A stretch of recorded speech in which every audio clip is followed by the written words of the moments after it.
Hey everybody, welcome back to Bow Hunting 360. This week we're talking about realistic summer practice scenarios that'll help you come hunting season. We're going to go over our top 5 favorite ways to practice in the yard that sort of resemble a hunting situation. The first one is one that's just kind of came about in the last couple years. It's a device that's been around for some time now, but it's just now starting to gain traction amongst bow hunters. The tree saddle has come along recently, and it's something that we've used a lot. If you're thinking about using a tree saddle this fall, you need to pick one up and practice with it in the yard.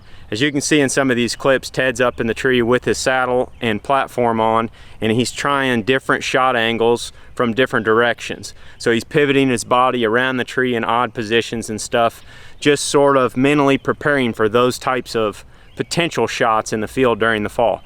The second scenario is awkward body positions. Maybe you're coming to full draw behind some brush or a tree and you've got to lean out to one side or the other to get a shot at a deer. Or you're up in a tree stand and you've got a buck that comes in behind you and catches you off guard, so you can't really afford to pivot your feet with a lot of movement. Maybe you just have to draw and shoot directly behind you while pivoting your hips. Bunch of these different awkward positions are good to practice in the yard so that you're prepared to handle that sort of situation if it pops up in the fall. The third tip is learning to shoot off the ground. I know it's not a huge difference, but shooting from your knees is slightly different than just shooting flat-footed straight at a target in the yard across flat ground. So get up underneath a tree or something like that, build you a little blind in the yard, move the target around some so that you have to practice from different positions off the ground, either shooting off both knees, maybe you're just shooting off of one knee, slightly elevated up higher. Find a good comfortable position for you and practice sitting there, drawing your bow and shooting at the target. Some places where a bow hunter can get tripped up on the ground is maybe they're sitting flat on their butt and they have their bow and their cam resting on the ground before a deer shows up. But then a deer shows up and the deer's slightly lower than you are. You come to full draw, that folds the limbs of your bows up in the compressed fashion, ready to launch. But what you haven't taken into account is that when you shoot, your cam may potentially impact the ground, therefore impacting your shot. So that's all stuff that you need to practice and be thinking about ahead of time whenever you're bow hunting from the ground, or really in a tree or anywhere where you could have possible obstructions to either end of your bow before you shoot it. The fourth tip is to shoot off the deck or get up on the roof. Just don't fall off, just be safe. Get up and shoot from an elevated position like you would if you were in a tree saddle or a tree stand. These types of shots are a little bit different. The angle is different than obviously just shooting at the target on flat ground. So it's important to practice for those. And if you're shooting at a white-tailed deer from 15-20 feet up in a tree and it's 10 yards away from you, your aim point is going to be different because the arrow is going to impact from above versus straight across the deer. So for example, if you're shooting at a deer broadside at 15 yards on the ground, you'd want to put it right straight in the middle of the pocket, right up the leg, center body on a deer. Take out both lungs, they're not gonna make it very far. But if you're up elevated position, you may actually want that arrow to come in a little bit higher, 2/3 up the body on the deer, so that the exit hole comes out right in the armpit on the other side of the deer.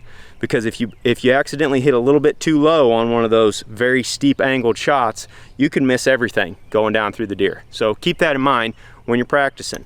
And the fifth and final tip is kind of two rolled into one, if you will. It's pretty basic, but what we like to do is practice in the yard with our quivers on and with our quivers off.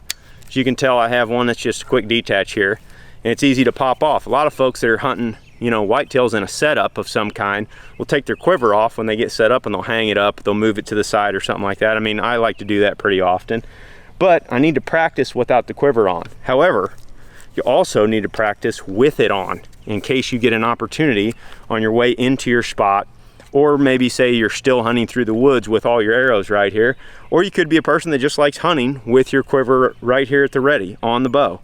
Either way, it's probably a good thing to practice both of those scenarios.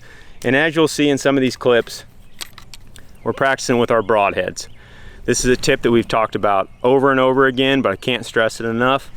Practice with a broadhead during the summer, especially on your hunting arrows that you plan to use. Don't use this broadhead when it comes to hunting. Like you can tell, this thing has got little pieces of the target and some rust on it. This is my practice head.